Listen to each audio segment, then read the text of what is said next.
Okay, we're live. Hi, this is William Ramsey. Welcome to William Ramsey Investigates. On tonight's show, I have a very special guest. His name is William M. Arkin, and he published a book in April of 2021. The title of the book is The Generals Have No Clothes, The Untold Story of Our Endless Wars.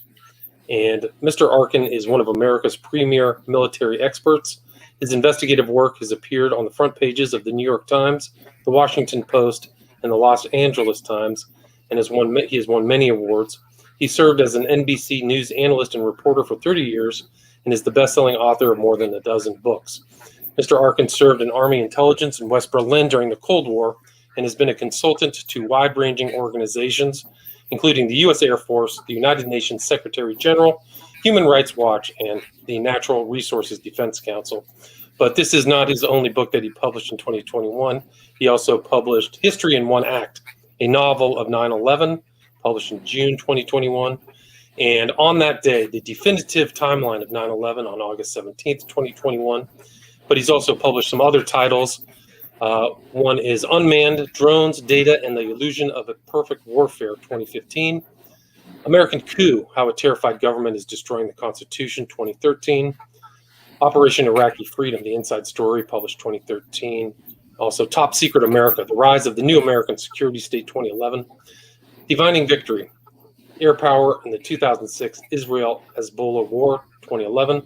And then also Codenames, Deciphering U.S. Military Plans, Programs, and Operations in the 9/11 World from 2005. He's also published or written or been involved in the writing of data books on military subjects, a variety of different subjects. But again, we're going to talk about this book that he just published, 2021.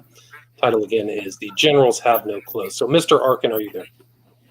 Thank you very much for having me on. All right. Well, thanks for agreeing to the interview. For people who may not know your background, can you talk about you have a very long, lengthy CV. You go all the way back to, I think, the 70s in Berlin. Can you talk about this many decades-long interest in the military affairs in the U.S. and what led you to write The Generals Have No Clothes? Well, I'd say I'm the luckiest guy on the planet. I never had to ask one day of my life what it was that I wanted to do.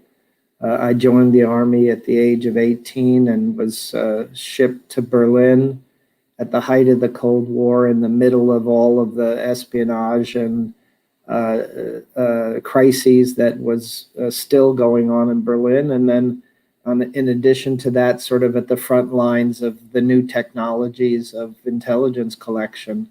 After the Army, I moved to Washington, D.C. and worked for a bunch of different think tanks, started doing journalism in the early 80s, wrote a column for the Bulletin of the Atomic Scientists for a long time, and really followed nuclear weapons closely until the end of the Cold War. And then, Saddam Hussein invaded Kuwait in 1990, and I shifted my attention to conventional warfare.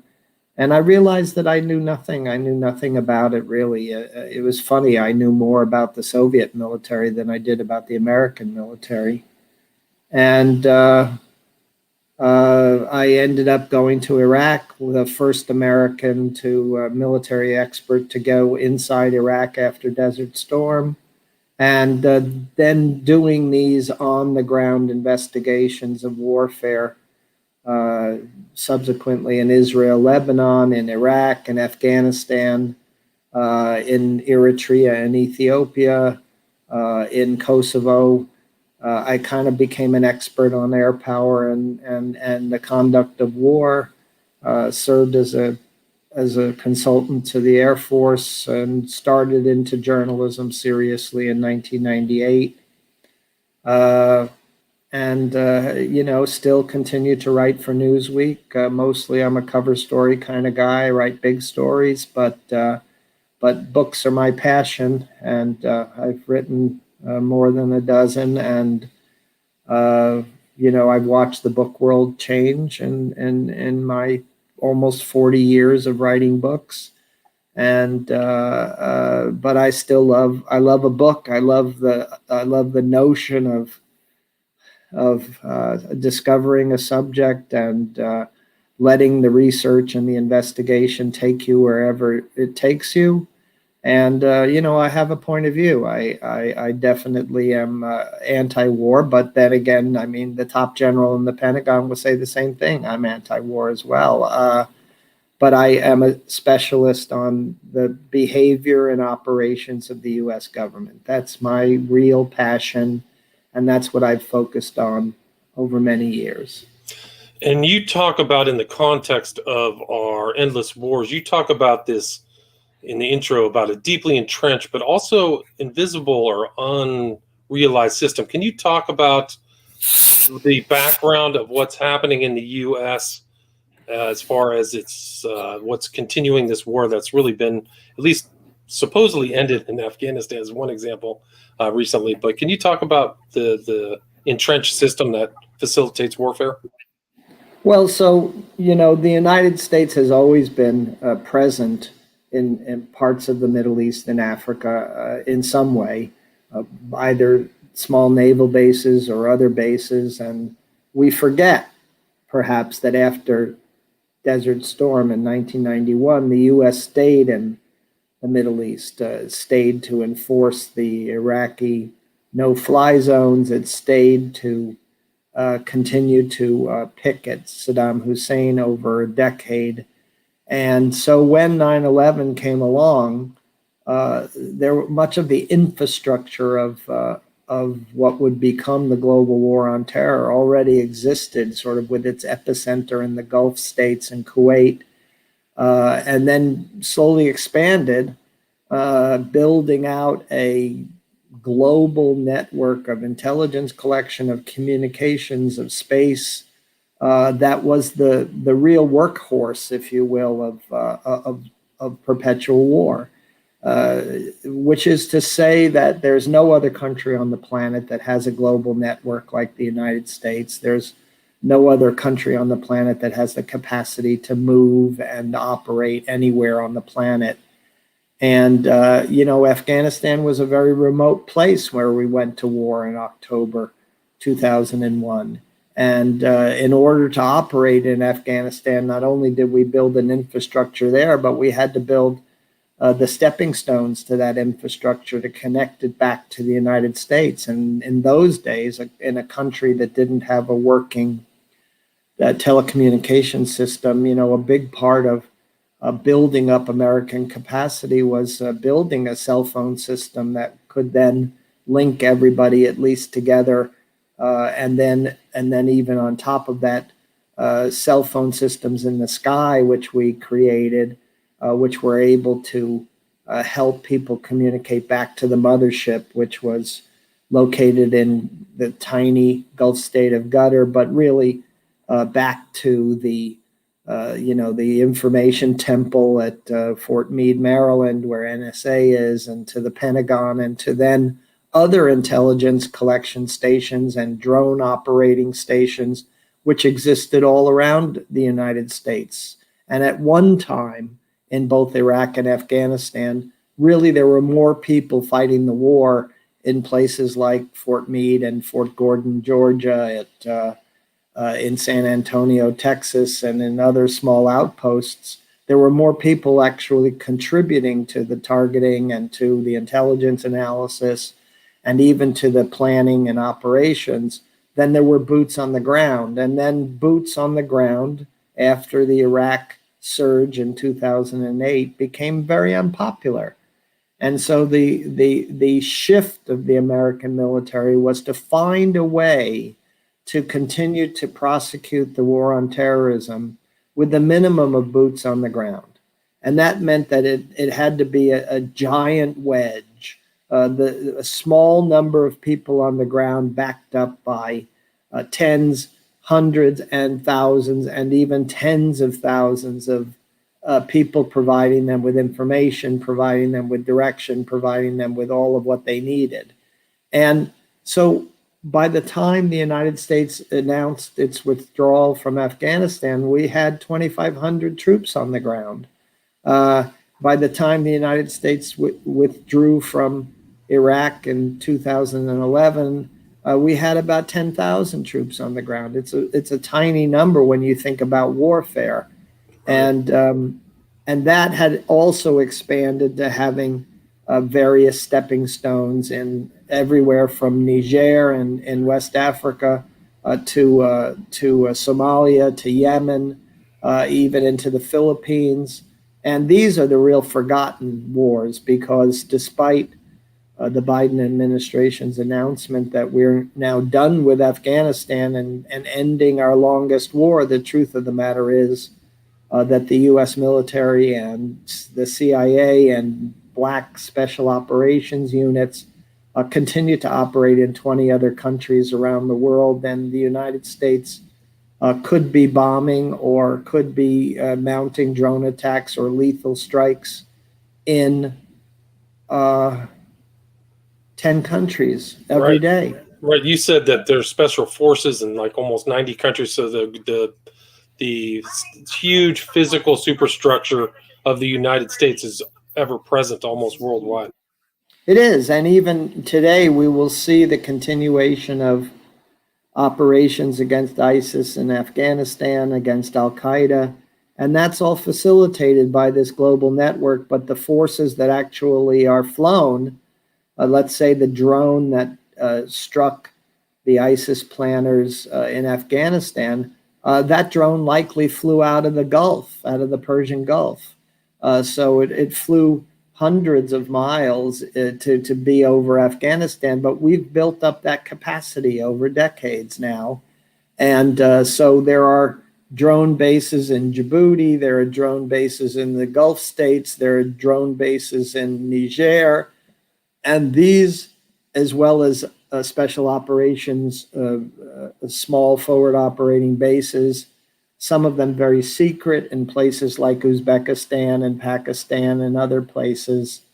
They facilitate this endless war, and they facilitate the global reach, which will allow the United States to continue to operate in Afghanistan, even though we have no troops on the ground. Right, and it's pretty incredible. And even you're talking about the drones. You mentioned that even the minimizing the soldier deaths has facilitated the continuation of the perpetual war, correct? Yes, in the sense that, well, the United States has always been technologically heavy, and so I don't think, other than the small time period of 2003 when the U.S. sought to destroy Saddam's army and depose him, which was successful. I mean, we forget that the 2003 war was 21 days, and that George Bush ran out there and said mission accomplished, and then what followed was another decade of fighting. But nobody really ever had the stomach for lots of troops on the ground. I think at the height, the United States probably had no more than 150,000 troops on the ground in Iraq, and at the height, the United States probably had no more than 60,000 troops on the ground in Afghanistan. So we're not talking about the giant mobilizations that were characteristic of World War II or Korea or even Vietnam. We're really talking about a technologically driven conflict in which the troops on the ground were often as much symbolic as they were important elements of the fight. Right, and you actually kind of talk about, I learned a new phrase from your book, tooth to nail ratio. So you have less people, but there's just this huge background, 85% or 80% of the size is all of this massive system facilitating conflict.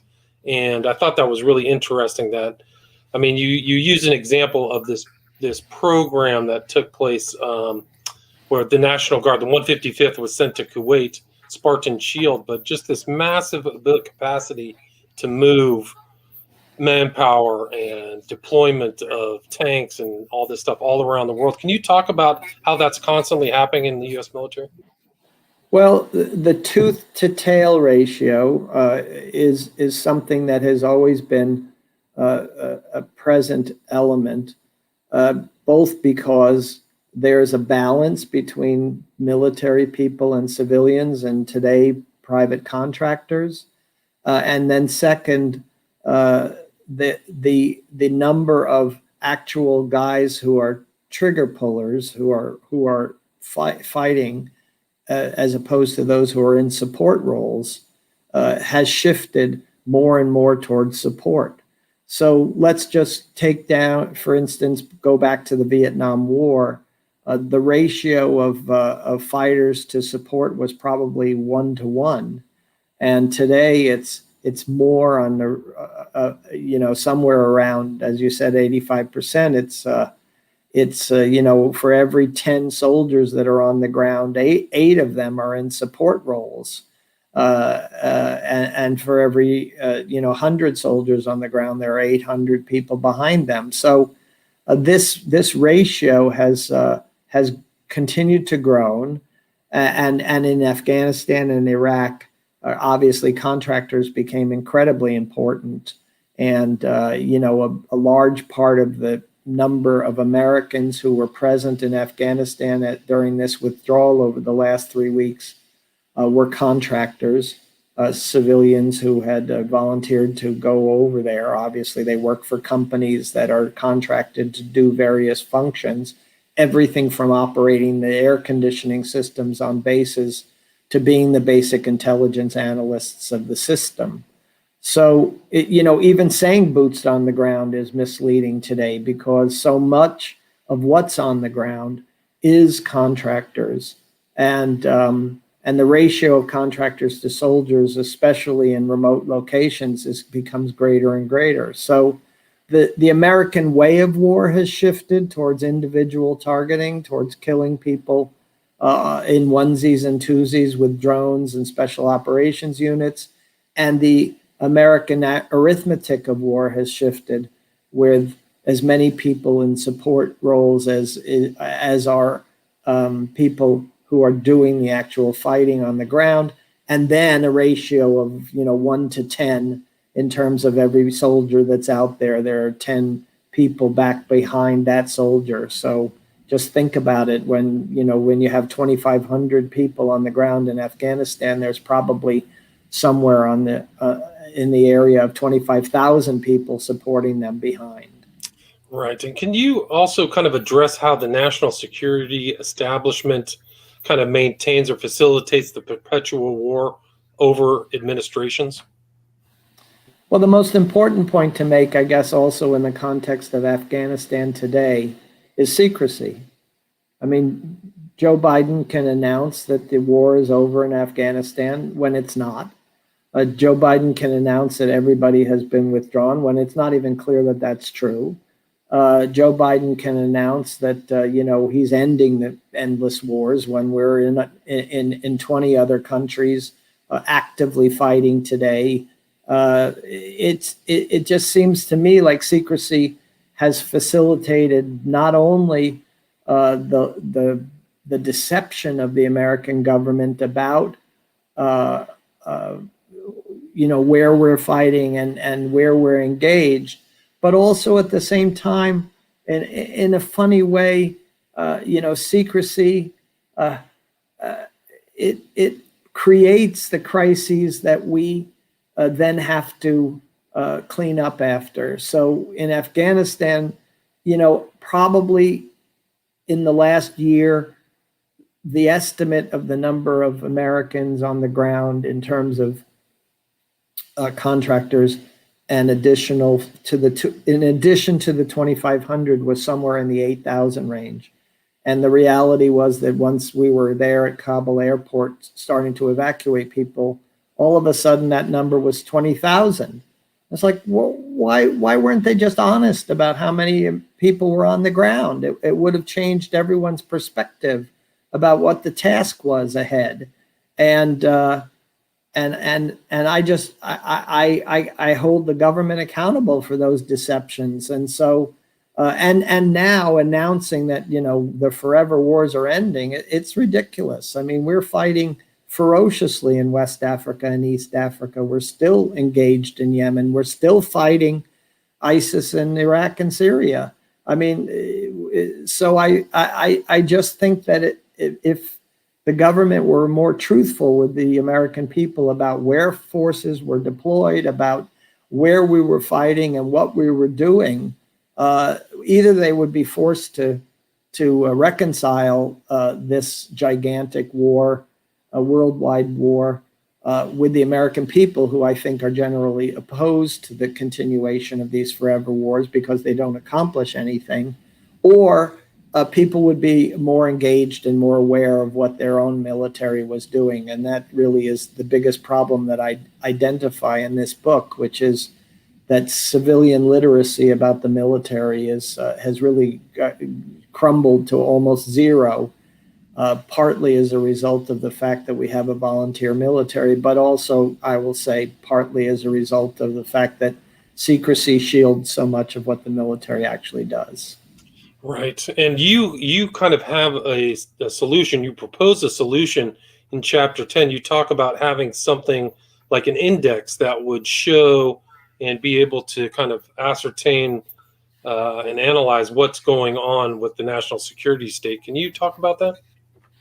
Well, I propose a global security index that's sort of like a Dow Jones Industrial Average that actually tries to numerically measure the security. And one of the reasons that I thought about it originally was, we've been fighting in the Middle East now for 20 years, since 9/11. And I can't name one country that's safer or more secure today than it was 20 years ago. And the basket cases that we're fighting in Africa, there's not one country where you can say they're on the road to a greater prosperity or even greater security. So the outcome is separated from the activity. The activity and the outcome are never linked together. So really the reason to get out of Afghanistan, despite whatever people's misgivings are about how we got out of Afghanistan, is we're just not achieving anything. We're not achieving any greater security. It's not to say that there isn't a lot of work ahead for humanitarian organizations, for civil and human rights organizations, and even for those institutions of the government. But we lead with our military, and there's nowhere that we can really look at and say this country is a democracy, is stable. Even in Iraq, the government doesn't control all of the territory of Iraq. So, we just are not achieving our goals. And at some point you have to say to yourself, why are we continuing to make a bad investment? So the Global Security Index concept was to basically say, well, let's look at a place like Afghanistan, Iraq, Yemen, wherever, and measure on a day-to-day basis whether or not the events of the day are indicating that things are more secure and more stable with greater security or not. And that if we actually had that bold measurement, people would be aware that over 20 years, the Afghan security index has declined by however much percentage, or that Yemen is in a negative spiral, or Somalia is, or whatever. I mean, it might even point to what kinds of U.S. actions and policies were successful, what would actually be the right thing to do, because all of a sudden the needle might start pointing upwards. And so it seems to me we have no measurement, no real methodical analysis of the security situation around the globe, not just for the United States, for other countries as well. And that's what I propose. Yeah, and the other thing is that it would offer kind of transparency, so the civilians could actually see that. It would be more involved. I mean, it's part of the secrecy that you talk about, is that we really don't know what's going on with the national security state. So, and you talked about how your involvement in kind of the nuclear arms race, the involvement of civilian experts help kind of lead to kind of solutions, correct? Well, so, I'm a product of that civilian arms control world. And the reality of nuclear weapons was that from day one, when the atomic bomb was created, that the decision was made that civilians would be in control of nuclear weapons, not just the civilians at the Department of Energy, which used to be the Atomic Energy Commission, that manufacture nuclear weapons and control the nuclear materials so that the military doesn't have full possession of them, but all the way to today, where nuclear weapons are really segregated from the rest of the military, and that they're under strict civilian control. Somehow, when it came to our era of conventional warfare, which I would date to the mid-1990s when we started fighting in the former Yugoslavia, civilian control became more and more tentative, and the military became more and more dominant in terms of how to fight wars, what the wars were for, and then we saw the phenomenon where military men began to be the most prevalent civilian leaders. So, we've had more military men as secretaries of defense in the last decade than in American history. Today, Lloyd Austin, retired Army general. Under Trump, James Mattis, retired Marine Corps general. But Obama did it too. He had a general as his national security advisor. He had an admiral as his director of national intelligence. I just don't believe that there aren't qualified civilians to take those civilian jobs, which is what the founding fathers intended. And secondly, I really find it corrosive that the military runs the military, and that sort of is against the entire strain of American culture and the organization of the government. But in a way, it's symptomatic of the fact that the military kind of runs the military, and the perpetual war is kind of the background wallpaper of the world, and if the president doesn't intend to do anything about that, then the end result is going to always be that the military is seen as the national security experts, and the national security establishment, which is people who go through the revolving door between government jobs and contractor jobs, and then back to government jobs, or the military people who retire and never leave Washington, D.C., and then become contractors and then become government people. So this revolving door and the nature of the national security establishment has essentially created the situation we have today, where there's very little civilian oversight, and there's not a cadre of civilians who are really experts in war. And we need to build that cadre. We need to do it the way we built the arms control cadre in the Cold War, because that arms control cadre forced arms control on the U.S. government and really forced the U.S. government to reduce its number of nuclear weapons, and had a strong impact on public understanding and education. And we just don't have that cadre today, and it's really a tragedy that we don't, because even, say, for instance, in the withdrawal from Afghanistan, though I think it's an important factor, virtually everyone who was commentating was a person who had served in Afghanistan and talked about how important it was to honor the service of those who had served in Afghanistan, how important it was for us not to bug out, not to leave the country, not to end the war, because this dishonored all those who had fought. And that's just one voice. That's just one opinion. Yet we almost exclusively gave them the voice to say, here's the result of and the end of the Afghanistan war. It was sort of the entire commentariat of the country against the Biden administration. And we didn't have enough people who were standing up and saying, look, we're not getting anywhere in Afghanistan.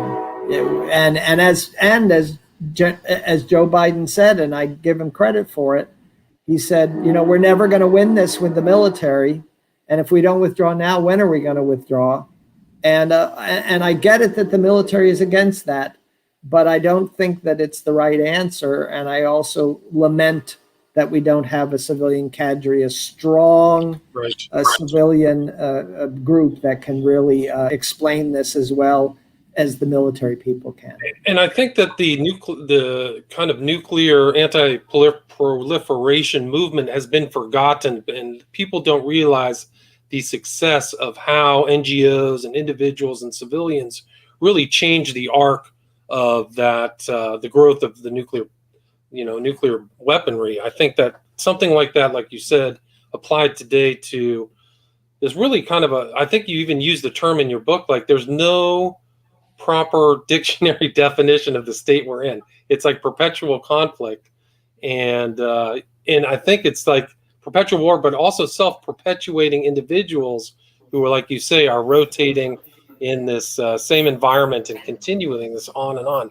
So I think that definitely some new thought, like you said, should definitely be involved in this whole system. And I mean, if people know, the biggest slice of the pie of our budget is the military, 700 billion, 750 billion, like a huge amount of money is being spent on these things where I mean, I guess the contractors make money and the people who make weapons make money. But like you said, what's the goal? What's the end?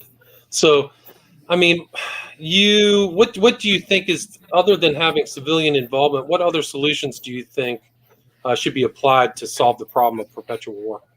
Well, we need greater transparency about where we actually are in the world and where we are fighting. That's number one. People need to understand that we are in harm's way in many countries in the world, and then they need to ask the question, are we achieving anything in those operations? Second, we do need civilian literacy. We need people who can understand more the structure of government. I think we even saw that on January 6th during the insurrection. That people didn't understand the difference between the Army and the National Guard, that people didn't understand what the apparatus of decision-making was in Washington. People didn't understand what the U.S. Capitol Police were, or they didn't understand why Capitol Hill was under the control of Congress and not under the executive branch, or under the city of the District of Columbia, which is not even a state. And so therefore it doesn't have the ability to operate on its own. All of these questions of the structure of government, of the structure of the military, of it's just not taught in our schools anymore. It's not. We're producing bad citizens. I mean, that's the end result. We have a terrible civic life in America right now. Everybody laments the discord and the partisan bickering and the basically the deadlock in governance, yet we don't do anything about it. And the first thing we could do about it would be to teach young people the basics of government, so that they understand these very institutions, that they even understand, if we go back to the election, how an election is cast, and that there are 19,000 different jurisdictions across the United States where votes are taken and counted, and different standards are used, and that decentralization is a powerful element of the sanctity of our election systems, and people just don't understand it, and so therefore they believe that there's some entity that can manipulate the vote, or that the vote isn't valid. It's not the first time that this has happened, and I think it will just get worse in the future if we don't become more engaged in the governance of our own nation. And just to kind of do an epilogue to the interview, what do you think? You talked about Afghanistan. What's your position on what's going to happen now? Supposedly the war's over. Do you think that this is just the foundation for another future conflict, or how do you think it's going to play out? Well, I mean, it's very difficult to judge what the Taliban are actually going to do in Afghanistan. And we should remind the listener that the Taliban are not what they were in 1994 when they began to take control of Afghanistan before 9/11. This is almost 3 decades later, and about half the population of Afghanistan is under the age of 15. So many of those boys who are fighting right now for the Taliban weren't even born before 9/11, and many of them were just children. So this is all they've known, is the Afghanistan of today. And that Afghanistan of today has been focused on women's rights and greater equality, and hopefully that will influence what the Taliban do in the future, that they won't be quite as doctrinaire and as draconian as they were in the 1990s.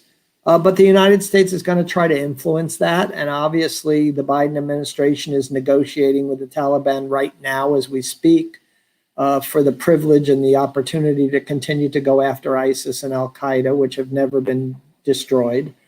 And so the United States will continue to fight in Afghanistan with no boots on the ground, because that's the American way of war.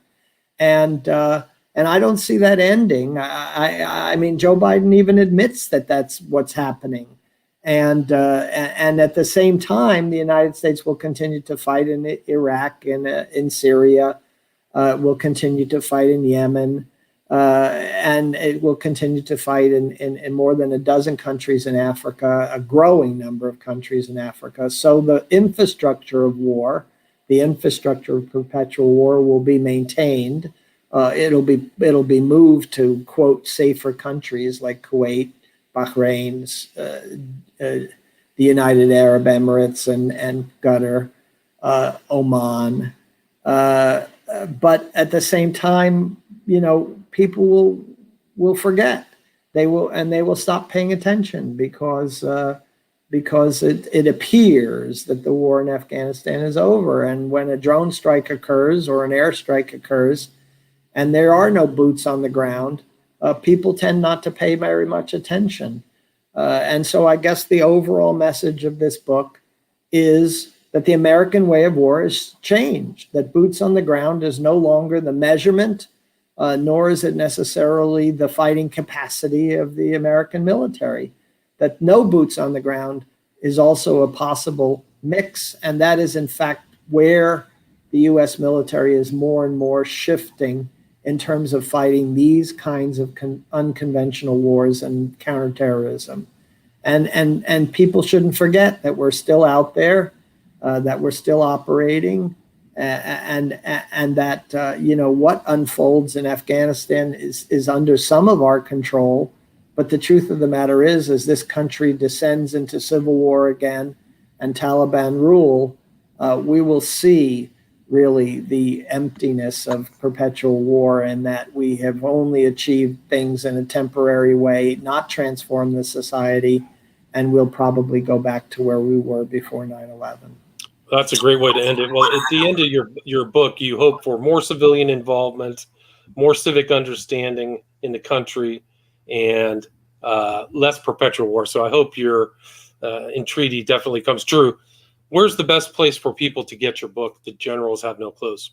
Well, it's in most bookstores, and my publishers are always loath for me to name anybody, because that's that's bad. It's available from Simon & Schuster. It's obviously available online, and my writing can be followed in Newsweek magazine, and my Twitter handle is @WARKIN, and that's generally where I post my interviews and articles and writings. And is there like an email, or do you have a website? I do maintain a website that's kind of a dead blog, but you can go there to look at my bio and my list of writings. It's called Secrets No More. And I have a project underway where I'm going to be working on a kind of pay newsletter, as is everybody on the planet. And so, between Newsweek and following me on Twitter, you'll know what I'm up to. Awesome. And again, the author's name is William M. Arkin, Arkin. And the title of the book, just published April 2021, is The Generals Have No Clothes, The Untold Story of Our Endless Wars. Thank you so much, Mr. Arkin. Thank you for having me on.